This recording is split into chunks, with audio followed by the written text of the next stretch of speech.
Bonjour, bon mois d'avril. Concernant notre requête auprès du gouvernement afin d'obtenir une reconnaissance de notre culture canadienne-française d'ascendance autochtone du Québec, après un cafouillage avec un attaché politique qui, en fin de compte, s'est révélé être un membre de la Sûreté du Québec qui voulait vérifier si c'était quoi au juste notre projet, puis savoir si on était des extrémistes. Puis, en fin de compte, après une très longue conversation au téléphone, puis des courriels, je me suis bien rendu compte à un moment donné que c'était pas un vrai attaché politique. Donc, ils se sont prêtés à une supercherie en faisant croire que j'étais en contact avec une personne qui pouvait nous aider. Quand je lui ai mis ça sur le nez, la femme m'a répondu « Ah ben là, je suis là pour votre dossier. » Finalement, le courriel d'après a dit « Ben là, nous considérons que le dossier est clos pour nous. » Donc, j'ai réécrit une lettre au premier ministre qui nous avait transféré au mois de décembre vers le ministère des Affaires autochtones du Québec, des Autochtones, puis des Inuits, en sachant tout à fait que c'est pas là qu'on devait aller, parce qu'on n'est pas des Autochtones, on n'est pas des Métis, on est des membres de la culture canadienne-française d'ascendance autochtone du Québec, fondamentalement. Donc, eux autres, ils ont répondu en disant, bien, au sens de la loi, il n'y a pas de Métis au Québec, blablabla, blablabla.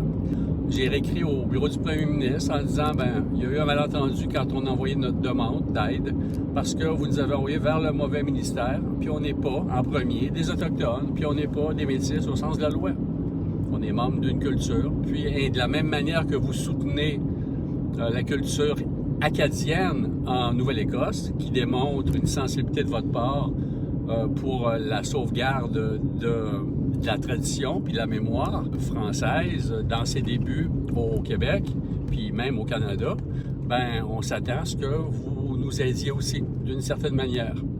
On attend que vous nous référez vers les bons ministères. Donc, depuis ce temps-là, ben j'ai pas eu de nouvelles. Puis, je laisse passer du temps. Mais la prochaine étape, ça va être de réécrire une lettre, puis de dire que, bon, on n'a pas de nouvelles. Bon, le processus administratif, on a été jusqu'au bout. Puisqu'on a besoin que les choses bougent, ça fait depuis 1970 que le gouvernement du Québec niaise avec la POC, même si René Lévesque a dit en 1985 qu'il y avait des Métis, des Indiens sans statut au Québec. Il y en avait une vingtaine de mille à l'époque, puis ça a été passé sous le tapis. Quand les Métis de l'Ouest ont pris ça, ils ont comme non, ça marche pas, vous dites n'importe quoi, puis ils se sont manifestés auprès du gouvernement qui a décidé que, il faut faire attention à ça. On n'a pas le droit de dire au Québec c'est qui notre population. Tandis que les Premières Nations ont le droit, elles, de dire qui est membre de leur nation.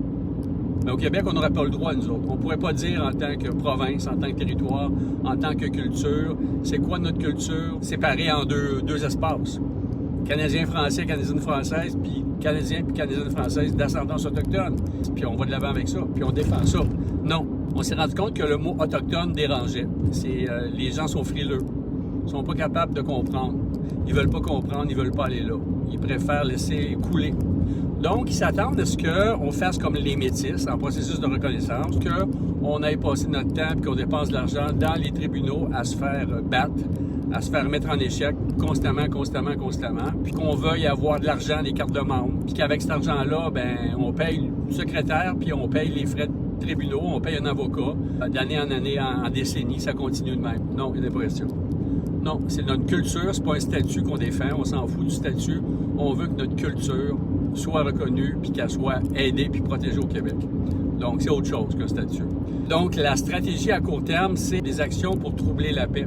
Mais les actions sont non violentes, puis c'est pas du sabotage. Par contre, ça a quand même un effet médiatique important. On en a un au Parlement de Québec, vraiment intéressant, puis assez facile à réaliser. Ben, il y a des choses qui sont possibles, sans menacer, sans mettre la vie du monde en danger, ni même, par exemple, la mienne, sans briser rien, mais en étant quand même assez rusé pour apparaître là où ils nous attendent pas. Première des choses. Deuxième des choses, ben, on a fixé aussi certains endroits, des endroits touristiques vraiment importants qui seraient facilement instrumentalisés à notre avantage. Puis ça serait pas très compliqué de le faire, personne n'y a pensé. Puis ça prend une certaine logistique, mais c'est pas des choses qui coûtent très cher. Je sais bien que Il n'y a pas beaucoup de membres de la culture canadienne-française d'ascendance autochtone qui se manifestent, mais il n'y a pas plus de métis non plus. On ne voit pas vraiment les métis, supposément qu'il y en a 200 000 au Québec. On ne les voit pas manifester dans les rues, on ne les voit pas bloquer un pont, on ne les voit rien faire. C'est plate un peu, il n'y a pas d'engagement. Quand on regarde ce qui se passe en France, par exemple, le monde qui vont dans la rue pour manifester contre la loi des retraites, ben eux autres, ils sont habitués d'avoir de la manifestation, ils sont solidaires, puis quand ils décident qu'ils en ont assez, ils vont dans la rue. Si je n'étais pas convaincu qu'il peut y avoir un réveil des Métis en processus de reconnaissance au Québec, puis des membres de la culture canadienne-française d'ascendance autochtone du Québec, ben je ferais pas ça. De la même manière qu'au début, quand René Lévesque puis sa gang de chums ont décidé qu'ils allaient de l'avant avec le projet de se faire un pays, ben il n'y a pas grand monde qui suivait. Ça a pris du temps. Puis ces gens-là étaient vus comme des extrémistes, des ci, des ça, des flyers, même des gens qui sabotaient l'ordre public.